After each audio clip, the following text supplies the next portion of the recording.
Hello, Lars. It's very pleasant for us to see you this hot day with us. I know that Matti has a Master of Science in Engineering, and the main specialty is product design and innovation. And today we are in the lecture, Art of Co-Creation, and Matti has a book, the same title, Art of Co-Creation. I know that Matti worked for Aalto University for many years. It's in not far from Helsinki, it's Espoo city. And also Matti has experience in working in China, Shanghai, is it right? Yeah. Yes, Shanghai for 4 years and Hong Kong for 1 year. Hong Kong one, yeah. Oh, that's great. And I think that all the participants can ask their questions during the webinar in the chat, and then you will put them aloud in the end of our lecture, okay? So Matti, the stage is for you. Please go on. Perfect. So hello, everyone. If you have any questions afterwards, or then someone can read them out loud during the presentation. So I'll switch to the presentation mode now and see if this works. I will not be able to see you guys during this presentation, so please interrupt if there's something fishy going on. So I currently work for Virium Helsinki, which is the innovation company for the city of Helsinki. You can see my Twitter tag there, so Matti Hämäläinen, if you'd like to tag something on Twitter, feel free to do that. And if I say a few words about Virium, Virium is how I'd like to describe them as the James Bond of city of Helsinki. So we get to do all kind of special stuff. We have a license to act in a different way from all the other units. And then there's usually somebody else who cleans up the mess that we make. We also have to take responsibility in all of our experiments.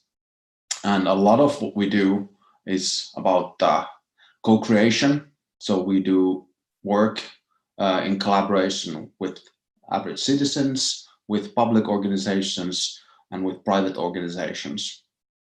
And the secret to being successful in developing cities, in developing new practices, is in bringing different type of persons with different interests together. And that brings us to the topic of this session. So the art of co-creation. The brief agenda for today is here. So I'll go through 4 different points. First one being description of what we call the co-creation journey. It's a journey starting from somewhere, and like in a narrative, in a story, during a journey, the team evolves. So they go through different hardships, and they eventually, hopefully, in the end, they become successful. So an illustration of this journey you can see in the background. Then I will address the issue of diversity in teams. So what reason and what kind of function there are for diversities in team. Then I will tell you a couple of examples how to deal with this diversity so that it's as beneficial for the co-creation team as possible. And finally, I will give a very kind of engineering simplified description of what the art of co-creation is in practice. To start with, this is the illustration for the journey of co-creation. So starting from the left, when a new team sets on a mission of co-creation, they want to design or innovate something, they start from the interface or from the surface between known and the unknown. So first they start exploring what is known.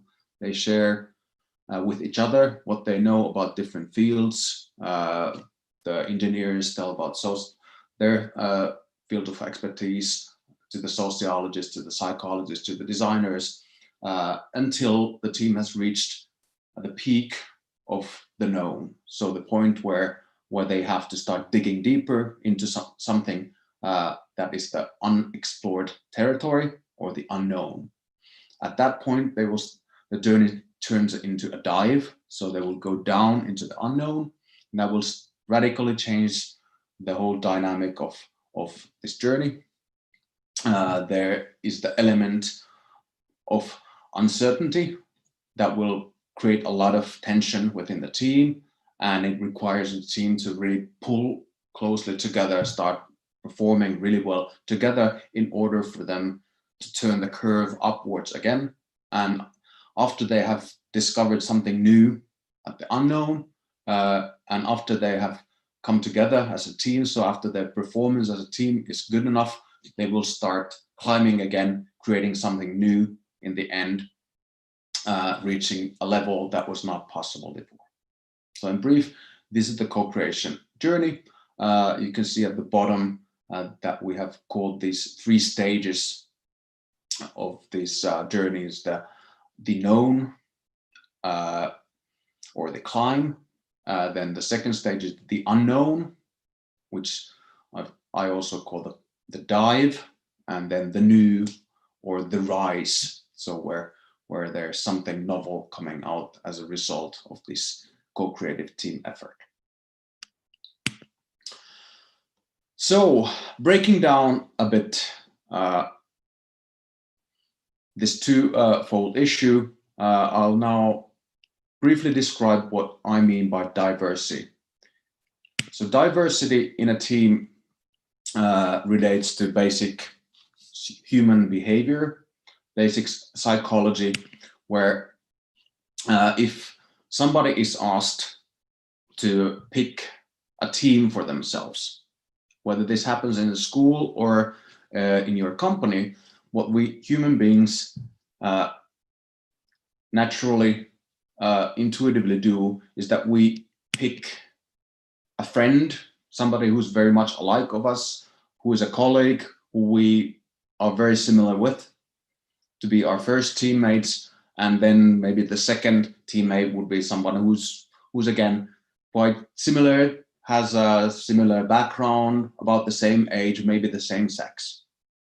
And this is how we behave if we are instructed to just form a team. Now, this type of a team, where the team members are very similar with each other, is called a homogeneous team, meaning that there's a lot of overlapping in the history or experience, in the discipline of knowledge and understanding between the team members. So each additional team member does not bring a lot that's new to the team. Whereas if we think about a team that would be diverse, the basic nature is very different from the homogeneous team. So in a diverse team, every single team member adds a new area of diversity, so they bring in a lot of new expertise to the team. Whatever the scales are, this means that the team collectively will cover a much wider range of expertise compared to homogeneous teams or even the smartest individuals. And I think this illustration pretty well conveys the message why diversity is important within teamwork. And again, this is the kind of first element of building a very creative team, is that you need to explore the limits of diversity. When you are planning for a new team or new innovation journey, the first thing that you should consider is what type of talents, what type of expertise do I need in order to solve a problem or develop a new product or a new service. Once you start mapping that and understanding that, again, once you start bringing people who are very different from each other together, there is a natural course that will happen, which is that these people might not get along very well. So that is something that we have to deal with later on. We also have to understand that when we were designing or building this team, there needs to be connections between these team members. So if there's a gap between the expertise fields of different individuals, that means that there's no connection point. So for example, the yellow person on the right, if they don't share a common vocabulary, for example, with the red person, and they need somebody to act as an interpreter or as a bridge person between them in order for them to collaborate. So the purple person also has a kind of very critical interpersonal role in bridging the knowledge or the background or the personalities between these two individuals in the same way as that person would act between other individuals as well. So again, understanding when we're designing teams that we need to consider both the fields of expertise and also the different types of personalities that these experts would have. So as an example, a very introvert, hardcore electrical engineer might not get along very well with a very extrovert sociologist or a psychologist. And if both of their expertise are needed to perform really well, then a team leader or team manager has to figure out how they can be either taught to work together, so to get along in such a way that the team performance is not compromised, or if the team activities can be somehow split up in such a way that their performance can be complementing each other without them having to conflict with each other's personalities during the teamwork. Then I'll continue to more practical thing related to handling this diversity. So traditionally in kind of conventional organizational psychology, if there is any kind of friction or tension, or if there are conflicts within any organization, the natural course of action would be to somehow release or reduce this tension. So for example, if there are conflicts, continuous conflicts within a team, within a company, in many cases, an external consultant is invited or brought in to resolve these conflicts. And as a result, the team is expected to become harmonious. So people will like to work each other. Their stress levels will be reduced. And again, there's an assumption that when the conflicts disappear, then the team will perform better than if there are conflicts. And naturally, it was not good to have a team or an organization that has continuous unsolved problems. So if there are conflicts, the conflicts need to be addressed and dealt with. They should be perhaps analyzed, figure out if they are interpersonal ones. So if the roots of these problems come from different types of personalities or personal political perspectives, or different ways of talking, behaving, different levels of experience or something like that. And figuring out how to handle these conflicts is again very, very important in order to create a high-performing team. But I would really like to challenge this assumption that the resolution for tension is only to reduce this tension or somehow to release it so that the team will become harmonious.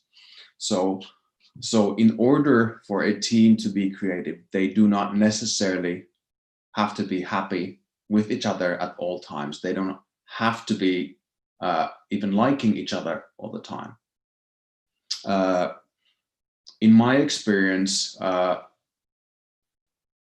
there are a lot of high-performing design teams that have continuous friction or continuous conflicts between team members.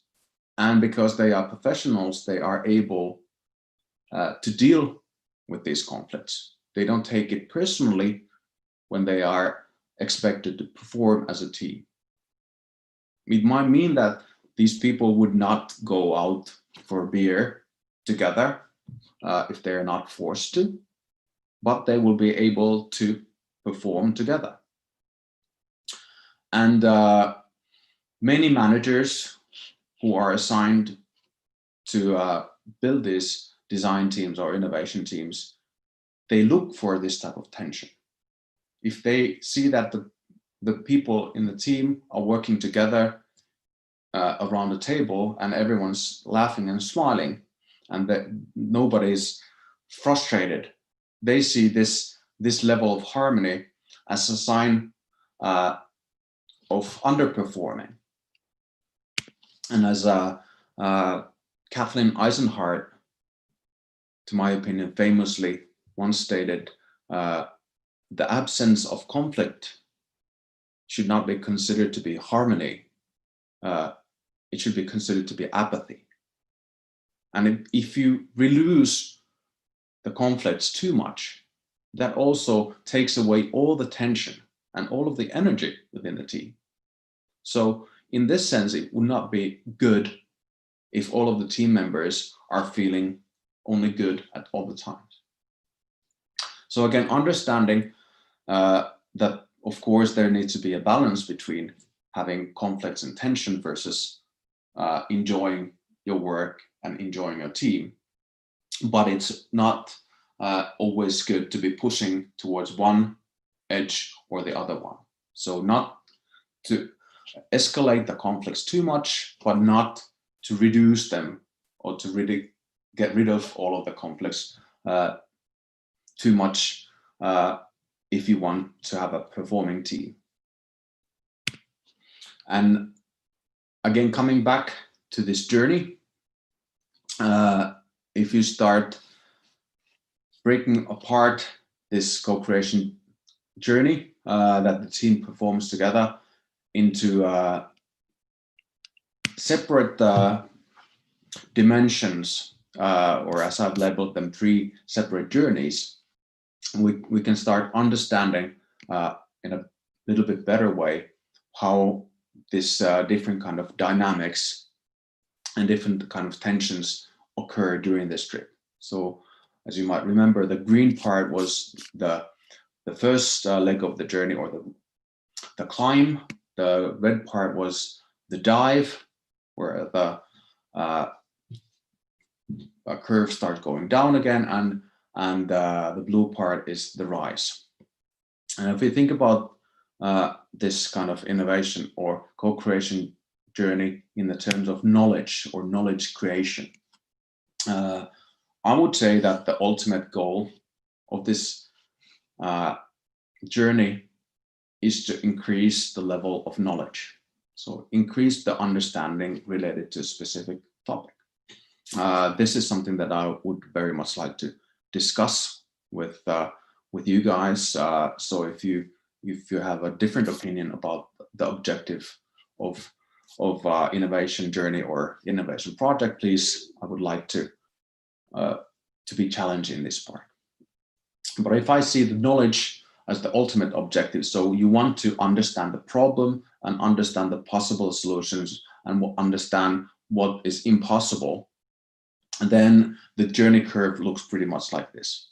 You start as a team at the bottom at kind of 0 or basic level of knowledge, and during the trip you do some experiments, you get knowledge through surveys, talking to people, by building something through dialogue, and at the end, you have reached a level which is high enough to solve the problem. What can be considered to be the driver for this knowledge increase is the second journey, or the second curve, which we have labeled as the team dynamics or team performance. And why this team dynamics should be considered to be the driver for the knowledge is because if the team is not performing well, they will not be able to generate new knowledge. So for that reason, in this kind of general setting, if we look at what happens during this co-creation journey, is that in the beginning, team members will have to become aware of what other team members know. So they will have to learn the history, the background, the skills of their team members.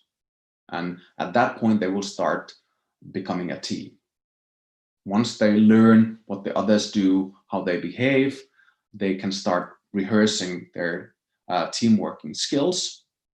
And at some point, when they have reached a level that's high enough, so they start developing these collective capacities or team working skills, then they will also be able to start developing new knowledge. Part of that new knowledge can be developed within that team already.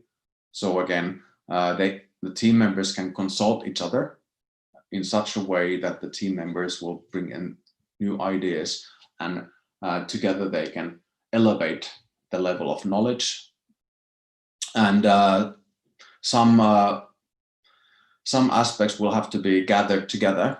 So for example, this team can build experiments together. They can do interviews or start building new prototypes, new models, whatever is required for them to understand, again, the issue that they are addressing better, and to create something that's novel. But fundamentally, the knowledge does not increase if the team is not performing well. So they have to reach first the level where they can work together. Otherwise, they will be just a bunch of individuals, and the white curve or the knowledge curve will remain flat. Then again, if we think about reality, the journey does not always look like this. So in many cases, there will be a high level of friction between individual team members, which means that the team might have to be pushed to produce something already early on within the process, even though the team members are not getting along really well. And again, this type of dynamic within the interpersonal relationships in a team, this might really slow down the process. So the knowledge would not, in reality, develop as fast. And at the same time, once the team will be able to develop new knowledge, so they have reached a certain level of new knowledge, regardless of the conflicts, that will also improve the interpersonal relationships and possibly increase the performance of the team. So there might be a quick boost within that team because they have understood that they can perform together, and they don't have to like each other in order for them to reach goals together. And again, that will be boosting the knowledge development to the level where the team will be eventually able to reach their goals. And again, because these are really nice, well-aligned illustrations, anyone who has been working in a diverse team would know that the development of the team is quite often not very subtle. So they might be stages where the team begins to work really well. And in the beginning, when the team doesn't have very big challenges, they just need to be developing their capacity together, things will be going very, very well. So again, everybody is feeling happy. They like each other's company. They appreciate each other until they find a point where they would have to be pushing harder. And at that point, the performance might start slowing or more quickly going down. And again, this is what the current leaders or managers of innovation teams should be able to deal with. So this is the externally sudden, but quite predictable change in the performance of the team. So at the top point where the team is performing really well, there might be just a small incidents that will completely destroy the trust, for example, between the team members, which means that their performance will go down. And a good manager, a good leader will have to deal with this in such a way that the curve will start going upwards again so that the team can reach the expected level of performance.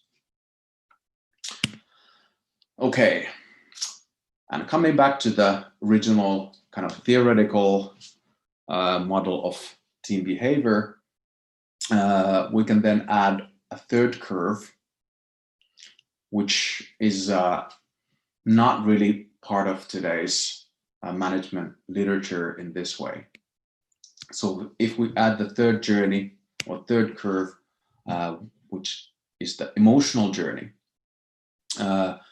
then we have reached a very high complexity level in the performance and in the different types of tensions of this innovation team. So if you look at how the red curve, the emotions and the team dynamics perform with each other, the red curve often is truly the leader or the driver for any changes in the team dynamics. So in a kind of optimal theoretical case, this is how a co-creation journey would look like. So in the beginning, the emotions will be very positive and they will be developing to be even more positive, while the challenge level is not very high. So when the emotions are positive, team members are feeling happy with each other, they trust each other. The team dynamics, so the blue line, will also gradually start increasing. And as a result, also the level of knowledge will slowly start increasing. And this holds true only to the critical point of turn, when the challenge becomes a bit higher than the team can face with the existing knowledge. So when they have reached the point where no existing solutions can solve their problem, this is usually when this team's emotions start turning into negative. And again, from management perspective, this is a very critical point, because this is where the leaders should react in such a way that the performance of the team will not go down, even if the emotions will turn into negative ones. And again, if we think about physical training as an analogy in this context, if an athlete trains hard, after the training, their body will go to a state where they are not able to perform very well. So they will require rest. And only after resting their body, they will be able to take their performance to a higher level. In sports, this is called supercompensation. And what every athlete knows, that the most important part of their training is the rest period. Because during rest, their bodies can recover from the training, and during the rest, the performance will increase. In a very similar way, with this type of team activities, once the team has reached the highest level of their performance, they will have to somehow switch into this recovery mode. So understanding that during the negative emotions period, they will have to find ways to recover as a team, so that the blue curve remains positive, it keeps going upwards, and at the same time, they will be producing some new knowledge so that the performance stays positive. In most cases, this doesn't happen so smoothly, because the emotions can turn from positive to negative very quickly. Especially with a new team where people do not trust each other very well. One sentence that is being said inappropriately or misinterpreted might create some unresolvable conflicts, which will again bring the entire team down. And even if there is an attempt to correct these emotions, so to improve them, there might be a second drastic fall that will be following that one. So again, this does not necessarily surface as a poor performance yet, but it will precede most definitely weakening of the team dynamics. So the team will not be able to perform very well if there are too many negative emotions between the team members. And at the same time, if you look at the point where the blue curve starts going upwards again, the team emotional state might be still pretty low. So again, good manager would be able to find some way for the team to be performing really well. So pulling themselves together again and handling these negative emotions. And this might just require for the team to build new type of trust to each other, understanding that they are on a shared mission, that they are not fighting against each other, but rather they are trying to achieve something together, so that they will not be fighting against each other, not wasting their energy to battling with the team members, but they will be somehow able to join their forces in order to proceed towards a common goal. Well, again, talking with this abstract illustration, I hope this makes sense, so you can make connections to your own experience and think about some points where you have experienced these type of shifts in either emotional status within the team or in the performance status. And maybe figuring out if you have been part of a team where there has been a lot of tension and still unresolved conflicts, for example, between different team members, but the team has been able to improve their performance. So regardless of negative emotions, the team has pulled themselves together and started working again as a team. In my experience, the key to achieving this is strengthening or building trust between different team members.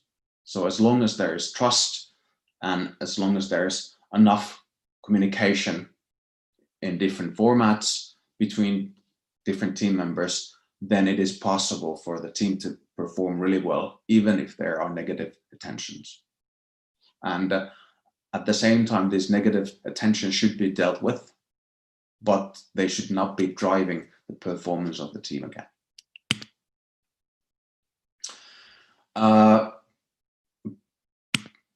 Coming back to this from a little bit different angle, if we think about a new team, especially if it's a diverse team, the communication between different team members in the beginning of a new design project might look like this. So the team members, especially if they are excited about the project, if they are passionate and if they want to perform well, they will be communicating with each other, but the communication will be directed towards different team members, which means that the more diversity there is within a team and the more people there are within the team, at the same time, the more time each individual will have to spend to convince everyone else that their ideas are good.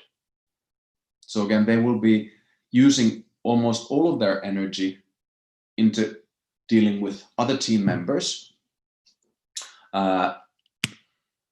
instead of building something together.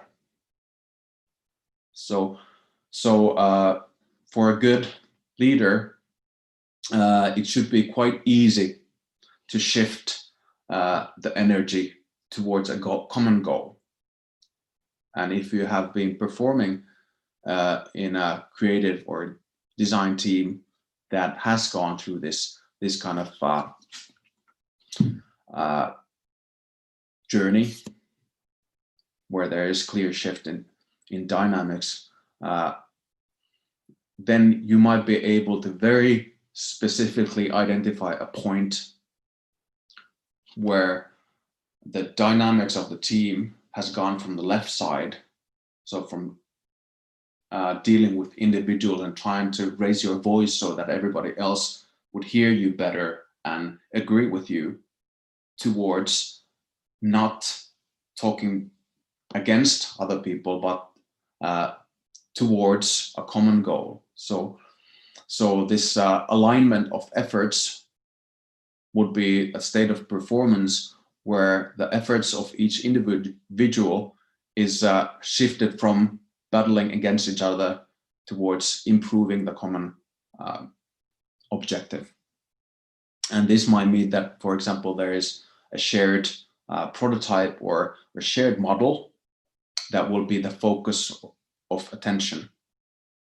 And when this kind of shared objective has been achieved, that means that the people will not be debating against each other anymore, but they will be discussing how to improve this.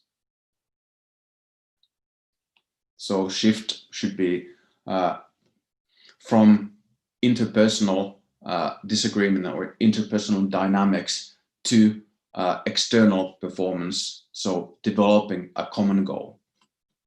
And when a team reaches this kind of common objective or common goal, they will very quickly start building this common goal instead of just tackling each other. And the energy that was wasted in interpersonal conflicts can now be used for advancing the common goal.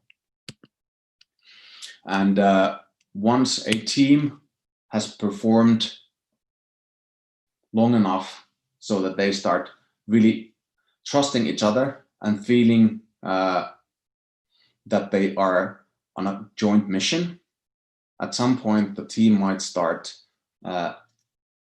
really resonating, meaning that the team members will be able to complete each other's sentences and they don't have to explain everything that they have in their minds, because they will be able to utilize each other's expertise as kind of an extension to their body. So for example, the engineer within the team can be asking the designer of the team to make an illustration that they can use for their own performance. So they use the designer as an extension to their knowledge in order for them to make, for example, an effective presentation that they can use for advancing their project. So again, this is the state where the team is performing really well, and they are not fighting for their own individual goals or trying to make sure that they're not making mistakes anymore. But they collectively will work as a team, and within this kind of context, often when the team comes up with a new idea, it is very difficult to state afterwards who came up with the idea, because that was a collective effort. And again, it will take a very long time for the team to reach this level where they are really performing collectively. So the individuality of the team members will suddenly disappear, and they will just consider themselves as us or the team rather than members of the team. And something that, especially to an outsider, might look very much same as the resonance. So collective performance is a team that has a very strong leader. And within a team that has a strong leader, the performance can be very high, even though it's not collective performance anymore. And it's good to understand the difference between these two formats of performing. And so when we're discussing about dominance, this means that there's always one person who is the authority figure who makes all the decisions. And this person usually also gets the credit for everything that has been done. And this type of very authoritarian or controlling team performance is very much cultural dependent. So in certain cultures, very strong hierarchical approach, even to teamwork, is more common than in others. This does not mean that in very strongly authoritarian cultures, you could not have collectively performing teams. It often means that this type of working has to be done under the radar, because it might interfere with the basic assumption of how work is done. And in a similar way, in a very collective societies where performance mostly would be harmonious or collective in nature, sometimes you need a very strong, very authoritarian way of performing. And in this case, you might want, or you might need to hide that into something else. For you guys, what is worth understanding is the difference between how this works. So on the left side, people are not working as a collective. They will be asked by the boss to do one part of a task, and they might even have shared tasks, so they will be working together with each other. But as they are not as they are, for example, being evaluated individually, so their performance is always compared against their teammates. This means that they will not be really working for each other, but they are working for the boss. And this makes a big difference in how the team solves problems and how they handle challenges. So moving on to the kind of final point, debunking or decoding the process of co-creation. This is a short list of how to build a high-performing, dynamic, and diverse team. As an engineer, this is easy step-by-step list of how to do it. In reality, it will be much more difficult, again, because you have to have certain experience in knowing how to deal with for example, interpersonal conflicts, how to deal with emotions within the journey, so during some stages and so on. But the first step for starting a co-creation journey is defining the stakeholders, defining the fields of expertise that you need for your team, and based on that, building the team that would be diverse enough to cover the main fields that are required to be covered for your team, so that you can complete your mission. Once you have hired, recruited team members, you should be identifying possible gaps between certain individuals. So understanding that they might be a person that has specific field of knowledge that is crucial for the team, so they need to recruit that person to the team, but their personal behavior or personal experience or personality might be so different from the rest of the team that they might be left as an outsider, so they might not be a good fit for the team. And if you identify these type of gaps, then there are several ways how to deal with it. One would be that you would recruit a person that would be a better fit for the team, so get rid of the yellow person and recruit somebody who is closer to the team, so there's some kind of overlapping with the existing team members. Or then you hire another person who will be bridging the gap between the team members. Once you have fixed your team, then you should start rehearsing and start developing this team.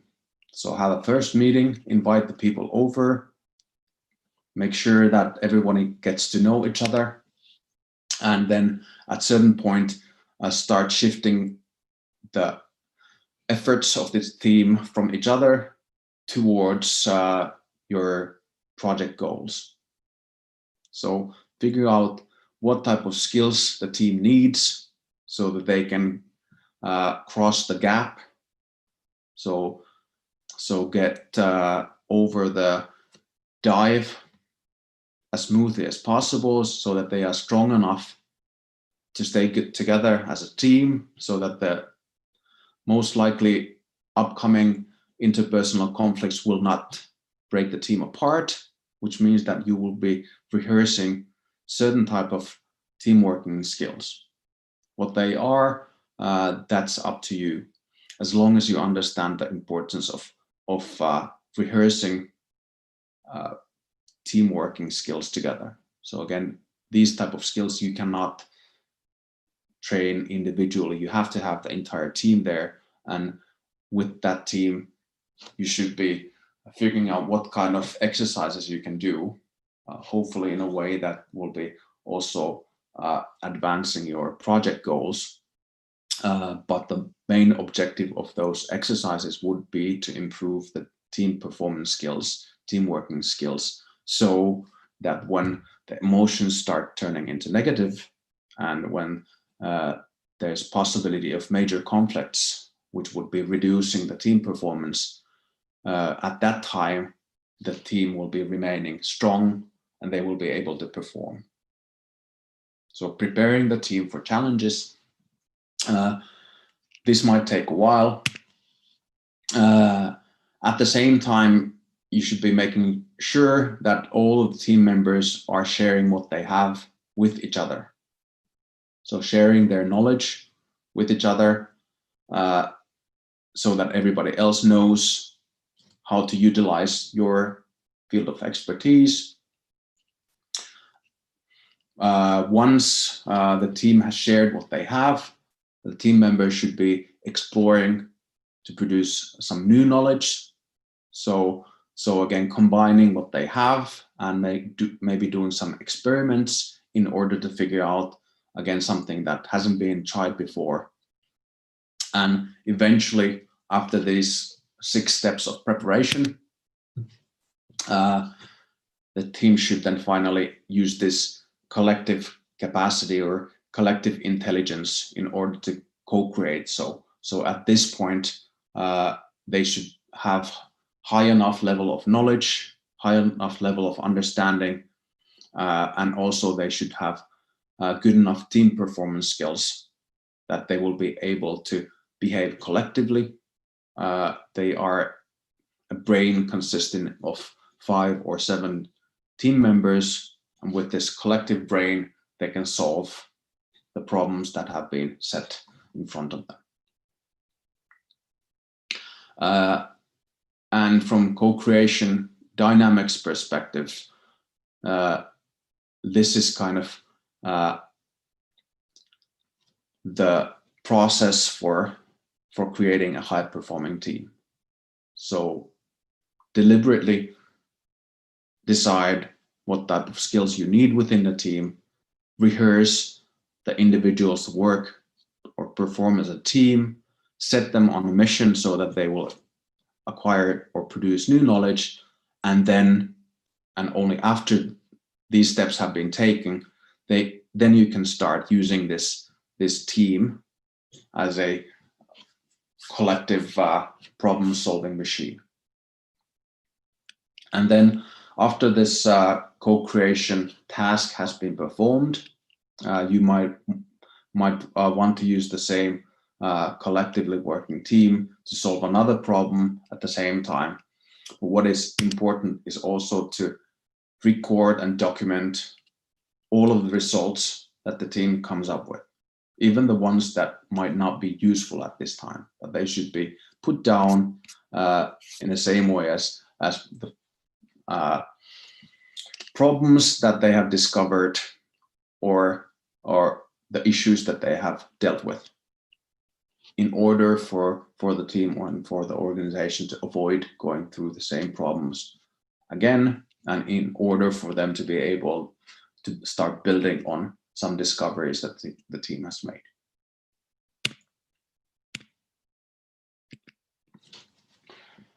So to wrap up, kind of short description of what a co-creation journey requires and what a collective performance requires is that if we look at collective intelligence through 2 different axes or 2 different dimensions. So on the left side, there's the shared knowledge or level of knowledge, and on the bottom, there's the team dynamics or team performance. The team should develop their knowledge, so increase their understanding of the topic, and they should do it as a team. So once they have reached a high enough level collectively, so they don't all have to know everything, but collectively they have reached a level, then they will need to increase their team performance so that they can utilize this collective knowledge. And if a team has reached both these goals, so they have been able to increase their knowledge or created some new knowledge, and at the same time they have discovered ways of performing as a team, if all goes well, they have reached this sweet spot of collective intelligence. And it might not last for a very long time, so this team might be able to maybe perform using this collective intelligence for only a few days or a few weeks, and then the team might be required to be broken apart and set on a different mission. But the performance at this point is really groundbreaking. So if you have a team, and with that team you are able to reach this level of collective intelligence, that means that you will be able to resolve problems that did not even exist. I would love to share some examples of how this has happened in industry, but that might take a bit too much time. So I decided not to include these concrete examples for this set. I can discuss them later on, and I can share some slides and examples of collective performance from industry with you guys if you are interested. Thank you for listening through. If you are interested in more details related to this co-creation journey, please check our book, The Art of Co-Creation, from 2018. So it was published 2 years ago. And now I'll open the floor to questions and comments.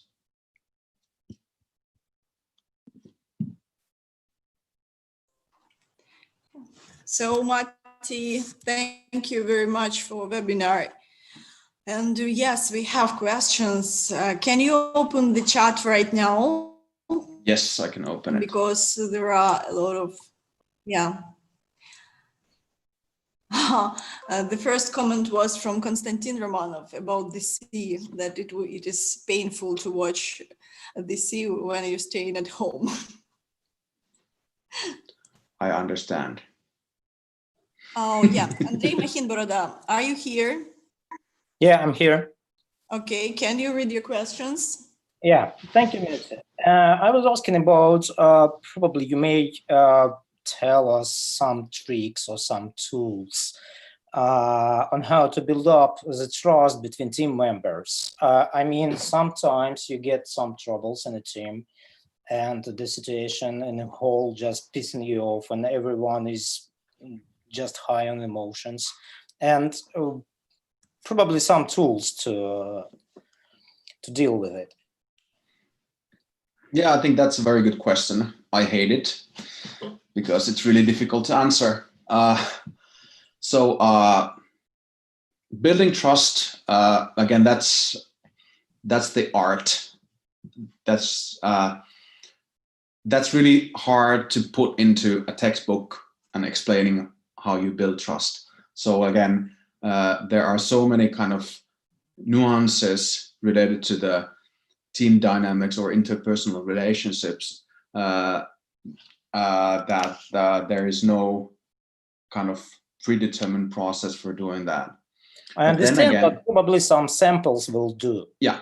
I mean, that's the easiest way to explain something when you just put samples on. Yeah.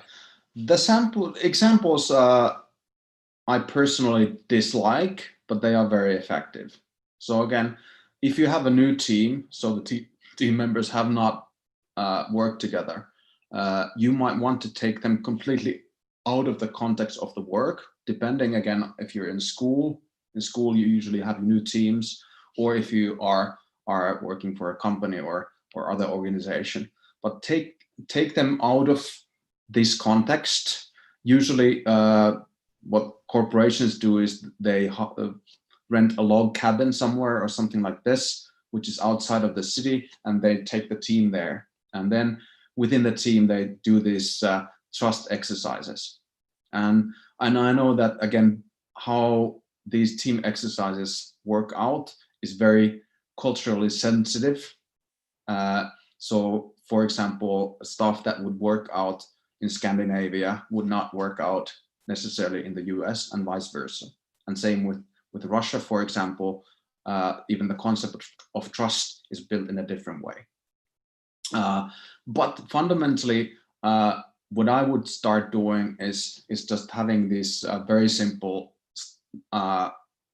trust building exercises, which you can Google and find on YouTube, where there are two persons or two team members standing like this behind you, and you fall back with your eyes closed, and you have to trust your team members to catch you.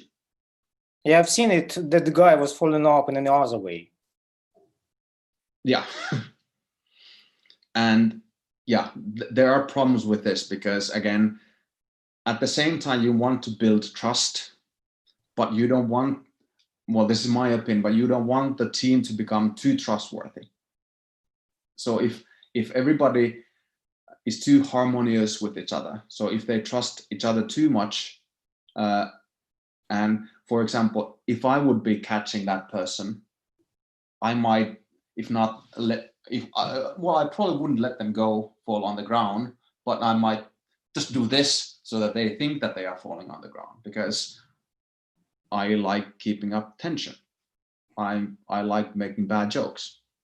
And in a team where I would be one member, most likely there will be a lot of jokes and a lot of tension, and there will be people who hate me. Yeah, same with me. Yeah. And again, that's where it becomes tricky.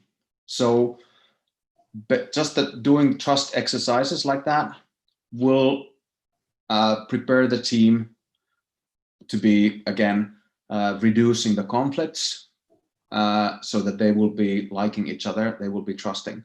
Because it seems too childish. Yes, thank you for saying people. Yeah, because Yeah. that can be a barrier that you cannot overwhelm when you think it's too childish. I want to take part, I don't want to take part in it, and just, well, it won't work. Yeah, that's a good point, and that's why I don't like them. Then again, for this, there's a good reason for doing it outside the city in a log cabin, because that also will definitely improve the team dynamics or interpersonal relationships. Because if you are the leader of this team and you say that, okay, we will do it here because there's no one to see it, and everybody has to swear, pinky swear, or whatever you want to do, everybody has to swear that you will not tell anyone outside of this team about what has happened here. This will again increase the level of trust. You have to trust each other that you don't share about stuff that happened there. And then a leader, well, a smart leader would prepare this beforehand, so that this leader would train two people to be really catching them when they fall, but a leader would perform first, show how this is done, and kind of losing their face at the same time, saying that, okay, this is ridiculous stuff, and I don't want to do it, but it's important, and that's why even I will do it. And how to create also this kind of atmosphere where people can take each other as persons rather than as the boss, as a colleague. That's also something that's important. This is something that I've personally, not so intentionally, but I've done. So, for example, as you can maybe see, I like wearing Hawaiian shirts, and I have a really funny beard. Yeah, that's good beard. Yeah. Yeah, I'm not sure. It works out for me, because if I would look like a regular mechanical engineer wearing a striped shirt and a club jacket, people would respond to me in a completely different way compared to me doing this. And I mean, I have pinstripe suits in the closet. I do wear those occasionally, but I know that this appearance will have a different impact. Stripes suit. Pinstripe. Yes. Oh, okay. Yeah, Okay. so Can you show it? I'd have to take no, I'm joking. I'm joking. Sorry. But I do have it. I don't wear it in public. I would lose my reputation. Yeah. But again, kind of making sure that, for example, if you are the leader of the team, you go out there and you normally wear your jacket. Then you kind of ritualistically take off the jacket and make everyone aware of that, and say that, okay, now for this weekend, or now for these 2 days, I will not be wearing my tie and my jacket. So I'm out of my boss role. And then after those childish exercises have been completed, then you put on your tie and your jacket again, and then you are the boss again. So this is something that will work out. And again, that's pushing you above a limit. Well, for me, it's much easier now because I've crossed so many limits personally already. But again, that will create also trust towards you. So you are willing to go outside of your comfort zone, make yourself look ridiculous. And Okay. then you have to, again, pinking swear, or I don't know, make a blood oath or something like that to make sure that what happens inside the cabin stays inside the cabin. Okay, thank you. Yeah, and personally, yeah, I hate those type of exercises, but sometimes that's really something that you must do, and it doesn't have to take place in the beginning. So I might wait for a few months so that the people get to know each other already before they go there. And being from up north, what really eases up in the process of building trust is, in Finland that would be beer. In Russia, I believe that would be vodka. But It's Ukraine. Yeah, it's Ukraine. It's gonna be beer as well, I guess. okay, any form of alcohol, because again, that gives you an excuse. So when you have opened up the first can, that kind of gives you permission to behave in a different way. And then you just need to make sure that people don't drink while they're doing their jobs. Yeah. But it's just, yeah, it's kind of funny when you take a can and then you can immediately start behaving drunk, even when you're not. So you can start saying insults, at least in the Finnish cultural context. And that's a very powerful tool. Well, this is Coke. But that's a very powerful tool that should be utilized. In Asian culture, that's even more systematic. I don't know if you are aware of the, for example, Japanese karaoke culture, where well, slightly by the movies. Yeah. Mostly. But the boss is really strong. You do not say anything. You never object to the boss. You can not give any kind of feedback to the boss, to the point where the boss doesn't get any feedback even when they need it. So for this reason, in that context, they have these karaoke nights where you drink and it's okay for you to tell your boss what an asshole they are. And that's really important, because that's the only way they can get negative feedback. Yeah. You can punch your boss in the face and it's okay because it happened during karaoke night. Okay, thanks. Thank you. Cheers. Anything else? Great tradition. Oh well. Punching your boss in the face, you mean? Yeah, I like this idea actually. I like it too. Oh well, we have some more questions, and here is Daria Gna. Daria, are you with us? Ooh, that's a bad one. Dasha? She wrote a question, but I'm not sure she is with us at the moment. I can read that maybe What aloud. do you think about the trend having happiness managers at some officers? Do they help to co-create? How do you think, Matti? Yeah.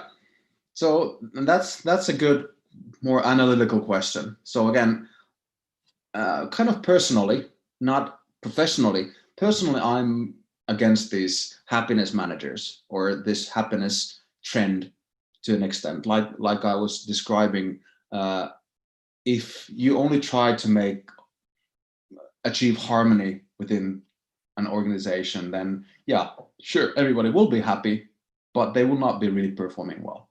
So in that sense, if you only have these happiness managers, or if your objective is to have a team that always just keeps smiling, I think you are, yeah, you're not really on a proper track. If you have a happiness manager and a conflict manager or something like that, then that might work. So I'm, in that sense, I'm not against having a person who looks for interpersonal conflicts, for example, and tries to resolve them, as long as they understand that your workplace doesn't have to be an amusement park. Everybody doesn't have to enjoy everything. And actually, again, according to my experience, you have to be, at the point of where you're really frustrated in order to be pushing yourself beyond the limit. And only after going through that negative period, you can really enjoy yourself. So again, the red curve, the emotion curve, would not go down if there would be continuous happiness taking place inside an organization. Yeah, maybe it's depends on the type of business you have also. When you have the beach bar, it's one thing, and when you have strong business for corporations, it's something another. Yeah, that's true. Something that I kind of like as a team dynamics thing is a candy person. So excursions, student excursions, at least on all the university, they very often they have a candy person who's assigned, and that person is in charge of having a can of candy available at all times. And the need for that is that person is always looking at, okay, is somebody having a bad day? And if somebody is having a bad day, instead of trying to preach happiness, they go and offer them candy. And in many ways, that's symbolic. So when you're a kid, you get candy, and all problems start disappearing. And it works for adults as well. It could be a beer manager, but candy might be more kind of appropriate, and the symbolism related to that might be, again, stronger. So if there's a person who's, again, the candy manager during any kind of team performance events, so when you're brainstorming or something like that, if somebody is really upset on a personal level, then the candy manager would go and say that, hey, are you okay? Do you want to have a candy? And if that doesn't resolve the situation, then they might go out together and have a chat about that. So that one person's negative atmosphere does not influence the rest of the team. So this type of I wouldn't call them happiness managers, but maybe candy managers might be suitable for teams, as long as their intention is not to keep everyone happy, but to make sure that somebody having a bad day would not affect the team's performance at least too bad. Okay, Matti, thanks. And we have two more people who are waiting to ask questions. Marina Bilyartsova, you were the first. Hello, thank you very much for your very good explanation. But I would like to ask you, what is your advice when we start to work in team? How we need to start share knowledge? If we need to discuss some rules or probably make some frames, what do you think about it? Again, very good question. So theoretically explaining this is quite easy, saying that there's a step called sharing knowledge. In practice, it's very different, at least in the teams that I've been leading. So first of all, if you're a manager or facilitator or leader of this type of team, I would kind of plan the journey in such a way that there's, the visible or transparent or official version of the steps that you're taking, and then there's your manager's list. So you have different kind of hidden goals or hidden objectives for each step, and sharing knowledge would be on this kind of hidden list. And this means that, for example, it would be really dumb, like with the previous question. So how to improve or how to build trust within the team. I would not call a trust building exercise a trust building exercise. I would disguise it as something else. So disguise it as a fun activity, because again, trust building exercises are dumb. Same goes for knowledge sharing. So instead of making a step in the process plan called sharing knowledge, I would give a task that requires using your knowledge, and I would assign it in such a way that while somebody within a, let's say, 3-person sub-team is able to really use their expertise.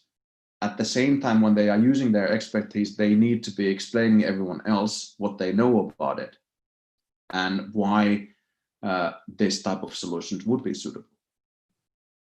So split the team into sub-teams so that there's only, let's say, 2 to 4 people per team, if the larger team is larger than that.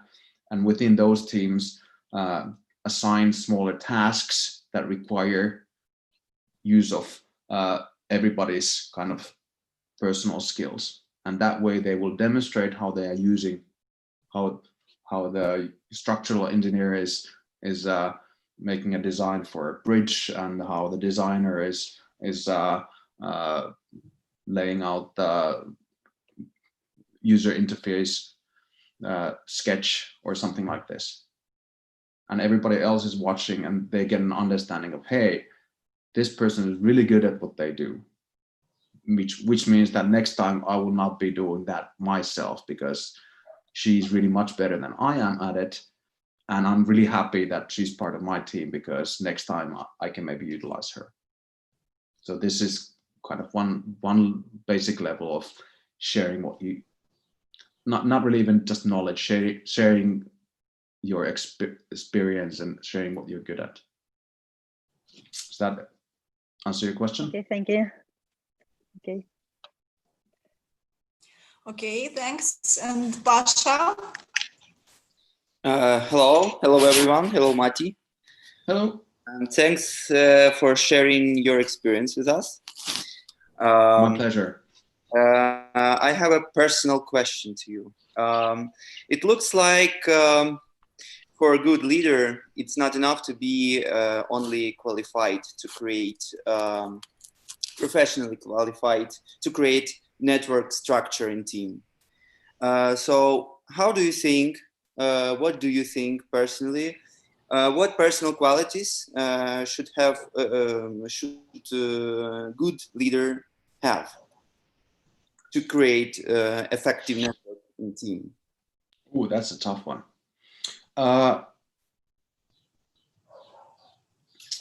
Well, let's put it this way. Again, I don't think there's, I don't think this is linear in the way that there's kind of one optimum. So there are different types of leadership. Especially for you, how do you think if you will be a leader of a very diverse team? Well, I like to build balance. So this is dynamic, even in the leadership. So in order for me to be able to be making bad jokes, that means that there needs to be somebody who's balancing that out. If I don't have that person who's balancing out, let's call it a mother person. So mother who says, hey, you cannot say that. If there's a person who I trust that will say that, okay, now you're out of line, okay, that was too much, then I can make jokes. I will push myself to the limit because I know that I will get support from their direction when I'm kind of getting close to crossing the border. If I don't have that person who is kind of the opposite of me, that means that I will probably not push myself as far. So again, building that balance. And that's what I would do. So as a good leader, I would figure out, if I don't know it already, whether I'm kind of strict, strong leader, or if I'm a dialogue-based soft leader. And then I would get a person who is the opposite of me within the team, and I would hire them as my right-hand person. So if I'm a soft leader, I will get somebody who is really shut up, and I will use them if the team needs to be, shaken up, and vice versa. If I'm a really authoritarian leader, then I would hire a person who is more conflict resolving, so that they can talk to that person if they have issues with me, and that way we can resolve, and I can be aware of that. So well, I like ice hockey and sports analogies. So in my experience, again, teams have one head coach, but nowadays, almost all of the high performing teams, they actually have two goals that work very closely together, and their dynamic is what matters. And again, only the players know what the roles are, because officially you have to have one person who is, you know, the face of the team, who is always answering the TV interviews. But what I'm interested is looking at the second coach, because the tension or the dynamics between these two should be built in such a way that they complement each other, so they are not same type of persons. If you have two hard leaders, again, they are not adding anything to the management. If they are two soft leaders, same thing.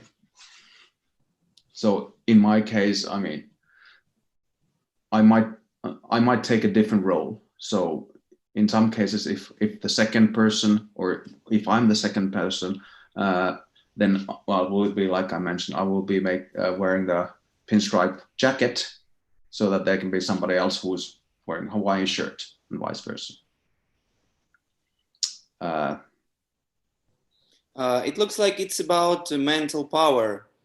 Not if you wanna, if you don't want to be authoritative, like hard leader, you have to be much powerful mentally to share your responsibility and to find people which can respond and give feedback to you.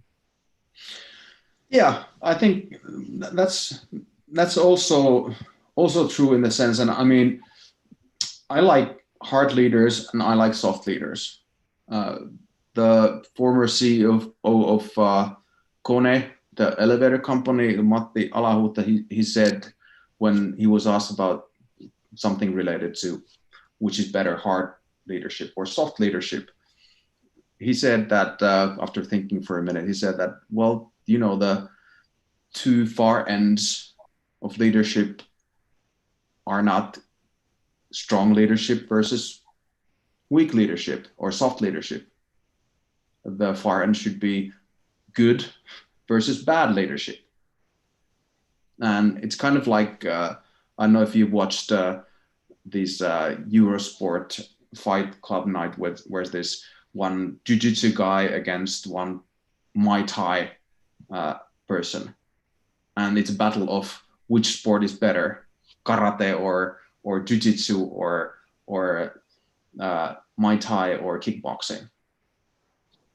And again, that's also the same situation. It's not about which sport is better, it's about which guy is best. And again, personally, you might try which type of leadership suits you. When I was working in the army, I was a very strong leader. I love yelling at other people. I'm good at it. I have a strong voice.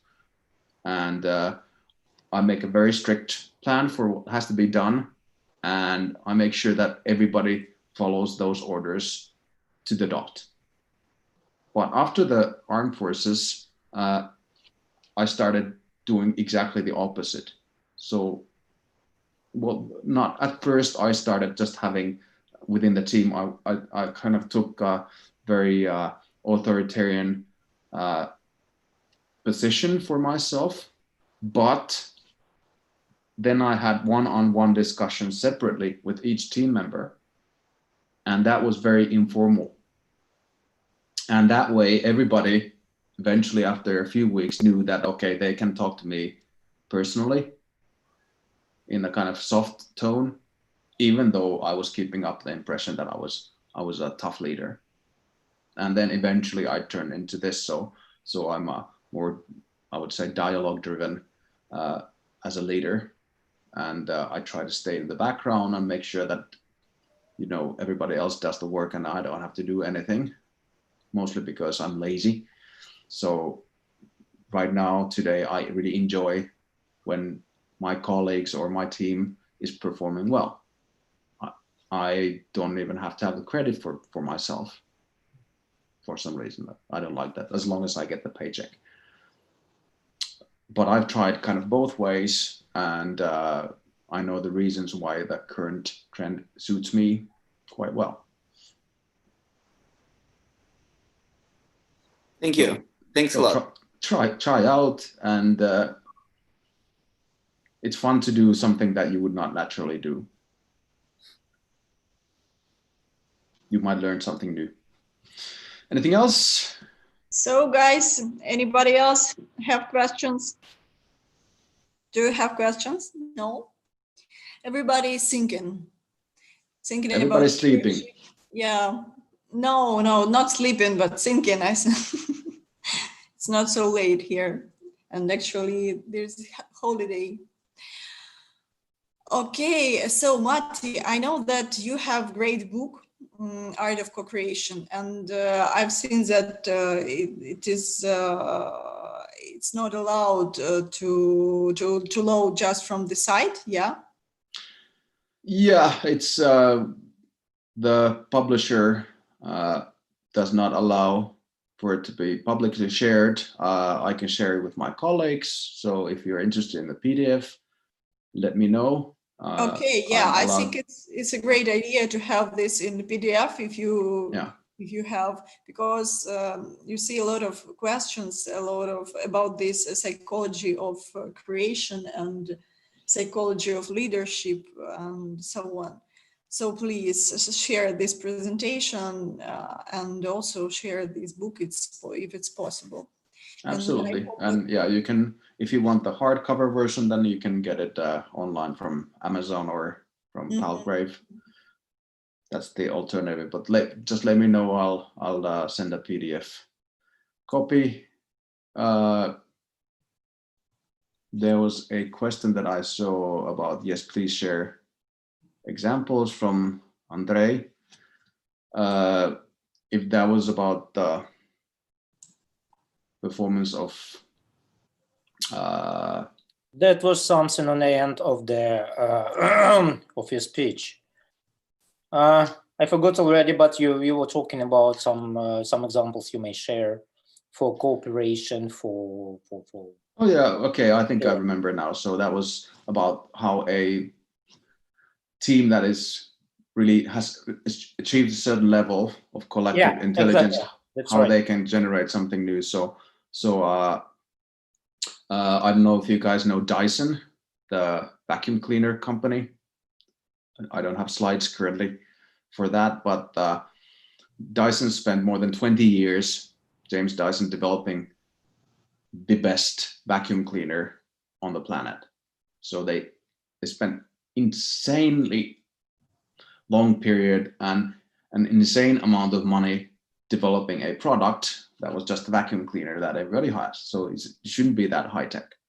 But eventually, kind of at the end of the story, when they understood the aerodynamics related to vacuum cleaning and all of that better than anybody else, then all of a sudden they started also creating other products that were utilizing this aerodynamics knowledge. So for example, making those fans, which you've seen that do not have a fan, but it's just a circle like this. And then the air dryers with the orange stripe in the men's room, at least. Maybe in the ladies' room, I wouldn't know. I'm not allowed to use them. But the hand dryers that has, it's called I think the blade, and same for hair dryer. So everything is based on the best knowledge in the world on machines that use aerodynamics. So, well, that's not a very well illustrated example because I don't have slides for that right now. But fundamentally, what the company has been able to do is that once they have reached a certain level after 20 years of doing research and development, they can utilize that knowledge in in fields that are not related to vacuum cleaners anymore. And again, they can generate profit and functionally change the world. And I know that people are paying loads and loads of money for these hair dryers nowadays, which is the latest, I think, of the line of product, because it's so good. And yeah. Okay. That's one example. That was great example. Okay, Matti. So thank you all. Yeah, and this is the end of our webinar right now, but I hope that we will see you again someday, because this is just the start of the project. Yes, and maybe the guys will have some more questions, and thanks for you. And I hope we will see you a bit after. Sure. By the way, you can subscribe our YouTube channel. I did. Oh, you did. Okay, that's great. But I will not watch this You video. will not. No, never. You Will can not watch happen. some other videos if you wish to, because there's a lot of interesting topics during our course. And thank you, Matti, very much for your lecture. It was outstanding. It was quite interesting for us. Happy you stayed awake, at least most of you. Okay, so bye-bye. Thank you. Bye-bye. Bye-bye.